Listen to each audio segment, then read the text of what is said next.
Hi friends, welcome to my channel. ದಿನ ನಾವು ಬೆಂಡೆಕಾಯಿ ಪಲ್ಯ ಮಾಡೋಣ, ಗೊಜ್ಜು. ಇದು ನೋಡಿ, ಈಗ ನಾನು ಬೆಂಡೆಕಾಯಿನ ಅದನ್ನು ತವದಲ್ಲಿ ಫ್ರೈ ಮಾಡ್ಕೊತಾ ಇದ್ದೀನಿ. ನಾನು ಅರ್ಧ kg ಇದ್ದೀನಿ. ಈಗ ಅದಕ್ಕೆ ಸೈಡ್ಗೆ ಇಟ್ಕೊಳ್ಳೋಣ. ರುಬ್ಬೋದಕ್ಕೆ ತೆಂಗಿನಕಾಯಿ, ಕಡಲೆ, ಹುರಿಗಡಲೆ ಮತ್ತು ಟೊಮೆಟೊ. ನಾನು ಹೆಚ್ಚು ಏನು ಮಸಾಲೆಯನ್ನು ಯೂಸ್ ಮಾಡಲ್ಲ, ಇದ್ದಷ್ಟೇ ನಾನು ಸಿಂಪಲಾಗಿ ಮಾಡ್ತೀನಿ. ಈಗ ನಾನು ಫ್ರೈ ಮಾಡಿ ಸೈಡ್ಗೆ ಎತ್ತಿ ನೋಡಿ. ಇವಾಗ ನಾನು ಖಾರನ ರುಬ್ಕೊತೀನಿ. ಸ್ವಲ್ಪ ನೀರು ಹಾಕ್ಕೊಂಡು ನೋಡಿ. ಇವಾಗ ಸ್ವಲ್ಪ ಅಚ್ಚ ಖಾರದ ಪುಡಿ, ರೆಡ್ ಚಿಲ್ಲಿನೂ ಕೂಡ ಸೇರಿಸ್ಕೊಂಡು ರುಬ್ಕೊಂಡು ಇಟ್ಕೊಂಡಿದ್ದೀನಿ. ಇವಾಗ ನಾನು ಅದಕ್ಕೆ ಒಗ್ಗರಣೆಗೆ ಈರುಳ್ಳಿ, ಟೊಮ್ಯಾಟೊ, ಕೊತ್ತಂಬರಿ ಸೊಪ್ಪೆಲ್ಲನೂ ಹೆಚ್ಚಿ ಇಟ್ಕೊಂಡಿದ್ದೀನಿ. ಇವಾಗ ಸ್ಟವ್ ಮೇಲೆ ಪಾತ್ರೆ ಇಟ್ಟು ಅದಕ್ಕೆ ಬಾಣಲಿಗೆ ಎಣ್ಣೆ ಹಾಕ್ತಾಯಿದ್ದೀನಿ. ನೋಡಿ, ಬಿಸಿಯಾಗಲಿ. ಸ್ವಲ್ಪ ಸಾಸಿವೆ ಹಾಕ್ಕೊಳ್ಳೋಣ. ಇವಾಗ ಒಗ್ಗರಣೆಗೆ ಸಿಡಿಲಿ. ಸ್ವಲ್ಪ ಜೀರಿಗೆ ಸೇರಿಸ್ತಾಯಿದ್ದೀನಿ. ಜೀರಿಗೆ ಸೇರಿಸಿದ್ರೆ ನಮಗೆ ಗ್ಯಾಸ್ಟ್ರಿಕ್ಕು, ಒಬೆಸಿಟಿ ಏನೂ ಬರೋದಿಲ್ಲ, ಅಸಿಡಿಟಿ ಏನೂ ಆಗೋದಿಲ್ಲ. ಹಾಗಾಗಿ ಡೈಜೆಷನ್ ಪವರ್ ಚೆನ್ನಾಗಿರುತ್ತೆ. ಈಗ ಅದಕ್ಕೆ ಕಟ್ ಮಾಡಿಟ್ಟಿರೋ ಈರುಳ್ಳಿನ ಸೇರಿಸ್ಕೊಂಡು ಫ್ರೈ ಮಾಡ್ಕೊಳ್ಳೋಣ.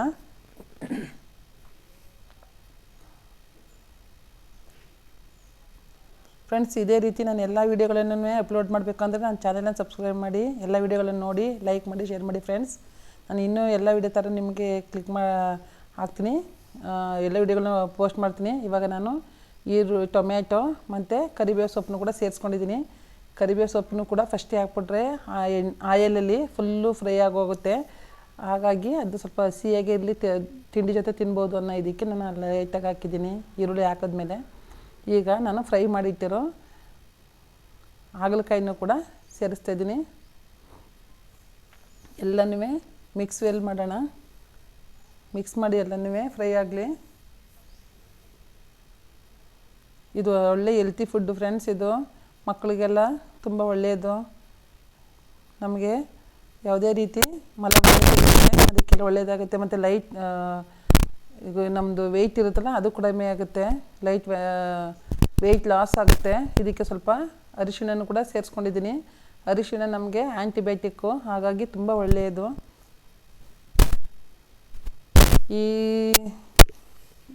ಬೆಂಡೆಕಾಯಿ ತುಂಬ ಹೆಲ್ತ್ಗೆ ಒಳ್ಳೆಯದು, ತಂಪು ಕೂಡ ಇದು. ಮತ್ತು ಏನಾದರೂ ಹೊಟ್ಟೆ ಗಟ್ಟಿಯಾದಾಗೆಲ್ಲ, ನಮಗೆಲ್ಲ ಮೋಷನ್ಗೆ ಪ್ರಾಬ್ಲಮ್ ಆದಾಗಲೂ ಕೂಡ ಒಳ್ಳೆಯದಿದು. ನೋಡಿ, ಈಗ ಫ್ರೈ ಆಗಿದೆ. ರುಬ್ಬಿಟ್ಕೊಂಡಿರೋ ಖಾರನೂ ಕೂಡ ಸೇರಿಸ್ಕೊಂಡೋದಕ್ಕೆ ಫ್ರೈ ಮಾಡ್ಕೊಳ್ಳೋಣ. ಚಪಾತಿ, ರೊಟ್ಟಿ, ದೋಸೆ, ಇಡ್ಲಿ, ಪೂರಿ ಇದ್ರ ಜೊತೆಲ್ಲ ತುಂಬ ಚೆನ್ನಾಗಿದೆ, ಒಳ್ಳೆ ಕಾಂಬಿನೇಷನ್. ನಾನು ಹೆಚ್ಚು ಮಸಾಲೆ ಏನು ಅದಕ್ಕೆ ರುಬ್ಬಕ್ಕೆಲ್ಲ ಹಾಕಿಲ್ಲ, ಏನೂ ಹಾಕಿಲ್ಲ. ಹಾಗಾಗಿ ಕಡಿಮೆ ಸಾಮಾನಲ್ಲಿ ಕೂಡ ಒಂದು ಒಳ್ಳೆ ನಾವು ಸಾಗು ಅಥವಾ ಗೊಜ್ಜು ಮಾಡ್ಬೋದು ಅನ್ನೋದಕ್ಕೆ ಈ ರೀತಿ ಮಾಡಿದ್ದೀನಿ. ತುಂಬ ಚೆನ್ನಾಗಿದೆ, ಒಳ್ಳೆ ಕಲರ್ಫುಲ್ಲಾಗೂ ಬರ್ತಾಯಿದೆ. ಇವಾಗ ಸ್ವಲ್ಪ ನೀರನ್ನ ತೊಳೆದು ಹಾಕೊಳ್ಳೋಣ. ನೀರು ಸೇರಿಸ್ಕೊಂಡು ಅದನ್ನು ಕೂಡ ಫ್ರೈ ಮಾಡೋಣ.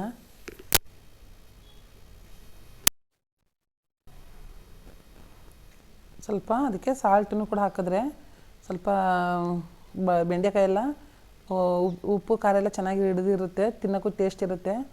ನೋಡಿ, ಕೊತ್ತಂಬರಿ ಸೊಪ್ಪನ್ನು ಕೂಡ ಸೇರಿಸ್ತಾಯಿದ್ದೀನಿ ಫಸ್ಟಿಗೆ, ಯಾಕೆಂದರೆ ಸ್ವಲ್ಪ ಅದು ಕೂಡ ಫ್ರೈ ಆಗಿ ಸ್ವಲ್ಪ ರಸ ಬಿಡಲಿ, ಅದು ಕೂಡ ಒಳ್ಳೆಯದು. ಹಾಗಾಗಿ ಅದನ್ನು ಕೂಡ ಟೇಸ್ಟ್ಗೆ ಹಾಕಿದ್ದೀನಿ.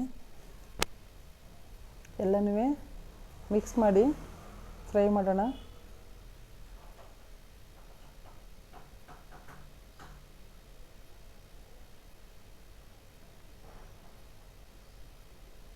ನಿಮ್ಗೆ ಎಷ್ಟು ಬೇಕೋ ಅಷ್ಟು ನೀವು ನೀರನ್ನ ಸೇರಿಸ್ಬೇಕು.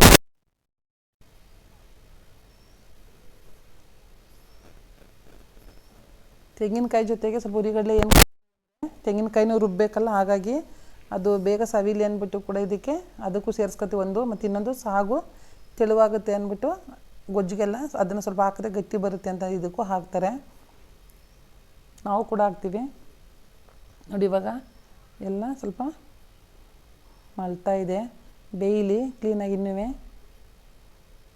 ಮುಕ್ಕಾಲು ಭಾಗ ಬೆಂದಿದೆ, ನಾನು ಕಾಲು ಭಾಗ ಬೆಂದ್ರೆ ಆಯಿತು. ನೋಡಿ ಇವಾಗ ಎಲ್ಲ ಆಗೋಯ್ತು ಫ್ರೆಂಡ್, ಎಲ್ಲ ಚೆನ್ನಾಗಿ ಬೆಂದಿದೆ. ಒಂದು ಪ್ಲೇಟಿಗೆ ಸರ್ವ್ ಮಾಡೋಣ. ನೋಡಿ ಚಪಾತಿ ಮಾಡಿದ್ದೀನಿ, ಚಪಾತಿಗೆ ಈ ಬೆಂಡೆಕಾಯಿ ಗೊಜ್ಜನ್ನ ಆಹಾ ನೋಡ್ತಿದ್ರೆ ಬಾಯಿ ನೀರೇ ಬರ್ತಿದೆ, ಹಾಗೆ ತಿನ್ನಬೇಕು ಅನಿಸ್ತಿದೆ. ನೋಡಿ ಚಪಾತಿ ಕೂಡ ಮೃದುವಾಗಿ ಚೆನ್ನಾಗಿ ಸ್ಮೂತಾಗಿದೆ, ಒಳ್ಳೆ ಕಾಂಬಿನೇಷನ್ನು ಮಕ್ಕಳಿಗೆ ಬಾಕ್ಸ್ಗೆ ಲಂಚ್ ಬಾಕ್ಸ್ಗೆಲ್ಲ ಮತ್ತು ಮನೆ ಜನ ಎಲ್ಲ ನಿಧಾನವಾಗಿ ಆರಾಮಾಗಿ ಕೂತು ತಿನ್ಬೋದು ಅಂತ ಒಳ್ಳೆ ಹೆಲ್ತಿ ಫುಡ್ಡು. ನನ್ನ ಚಾನಲ್ ಹೀಗೆ ಸಪೋರ್ಟ್ ಮಾಡಿ friends. Thank you very much friends.